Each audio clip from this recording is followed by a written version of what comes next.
மாநிலத்தின் சொந்த வரி அல்லாத வருவாய் 23-24ஆம் ஆண்டில் வரவு செலவு திட்ட மதிப்பீடுகளின் ஒப்பிடுகையில் கணிசமாக உயர்ந்து திருத்த மதிப்பீடுகளில் 30,381 கோடி ரூபாயாக மதிப்பிடப்பட்டுள்ளது.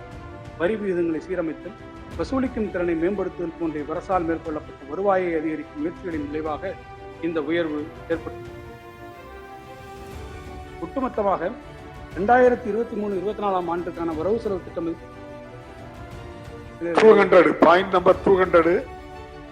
186வது பக்கம் 386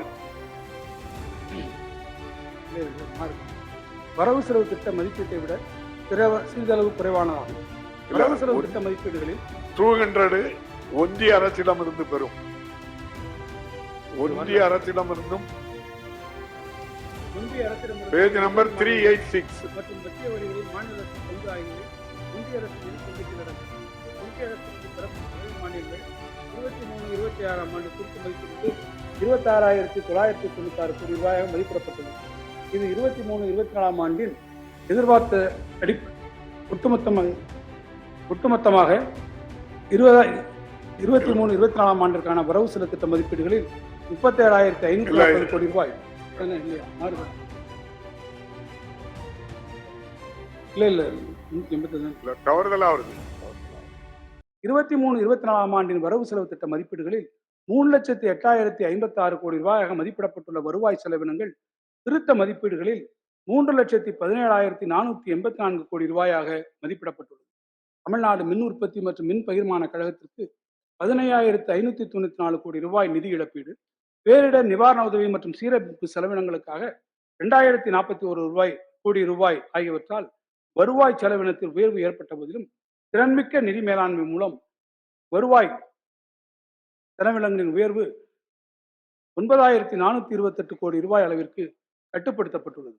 வருவாய் வரவுகளை பொறுத்தவரையில் 2023-24ஆம் ஆண்டிற்கான வரவு செலவு திட்ட மதிப்பீடுகளில் 1,81,182 கோடி ரூபாயாக மதிப்பிடப்பட்டுள்ள மாநிலத்தின் சொந்த வரி வருவாய் திருத்த மதிப்பீடுகளில் 1,70,147 கோடி ரூபாயாக மதிப்பிடப்பட்டுள்ளது. இயற்கை பேரிடர்களின் தாக்கத்தினால் 2023-24ஆம் ஆண்டின் வரவு செலவு திட்ட மதிப்பீடுகளில் 20.61% என எதிர்பார்க்கப்பட்ட வரி வருவாயின் வளர்ச்சி திருத்த மதிப்பீடுகளில் 13.26% என குறைவாக மதிப்பிடப்பட்டுள்ளது. மாநிலத்தின் சொந்த வரி அல்லாத வருவாய் 23-24ஆம் ஆண்டில் வரவு செலவு திட்ட மதிப்பீடுகளின் ஒப்பிடுகையில் கணிசமாக உயர்ந்து திருத்த மதிப்பீடுகளில் 30,381 கோடி ரூபாயாக மதிப்பிடப்பட்டுள்ளது.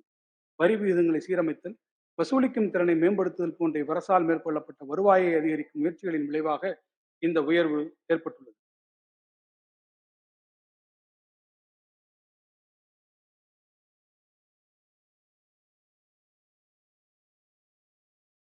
ஒட்டுமொத்தமாக 2023-24ஆம் ஆண்டுக்கான வரவு செலவு திட்டம்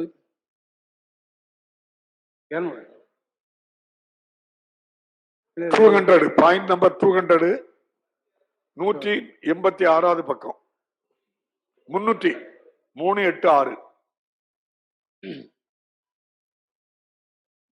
மாறுது. வரவு செலவு திட்ட மதிப்பீட்டை விட சிறிதளவு குறைவானதாகும். வரவு செலவு திட்ட மதிப்பீடுகளில் 200 ஒன்றிய அரசிடமிருந்து பெறும். ஒன்றிய அரசிடமிருந்தும் பேஜ் நம்பர் 386 மற்றும் மத்திய வரிகளில் மாநில அரசின் பங்கு ஆகியவை ஒன்றிய அரசின் நிதி பங்கீட்டில் அடங்கும். ஒன்றிய அரசிடமிருந்து பெறப்படும் உதவி மானியங்கள் 23-26ஆம் ஆண்டு திருத்த மதிப்பீடுகளில் 26,996 கோடி ரூபாயாக மதிப்பிடப்பட்டுள்ளது. இது 23-24ஆம் ஆண்டின் எதிர்பார்த்த ஒட்டுமொத்தமாக 23-24ஆம் ஆண்டிற்கான வரவு செலவு திட்ட மதிப்பீடுகளில் 37,540 கோடி ரூபாய். இல்லையா மாறுதா? இல்ல தவறுதலா வருது. வரவு செலவு திட்ட மதிப்பீட்டை விட சிறிதளவு குறைவானதாகும். வரவு செலவு திட்ட மதிப்பீடுகளில் 49,665 கோடி ரூபாய் மதிப்பிடப்பட்டிருந்த ஒன்றிய அரசின் வரிகளில் மாநில அரசின் பங்கு திருத்த மதிப்பீடுகளில் 45,053 கோடி ரூபாயாக உயர்ந்துள்ளது. ஒன்றிய அரசு தனது வரி வசூல் அதிகரிக்கும் என்று எதிர்பார்த்ததன் அடிப்படையில் திருத்த மதிப்பீடுகளில் இந்த உயர்வு ஏற்பட்டுள்ளது.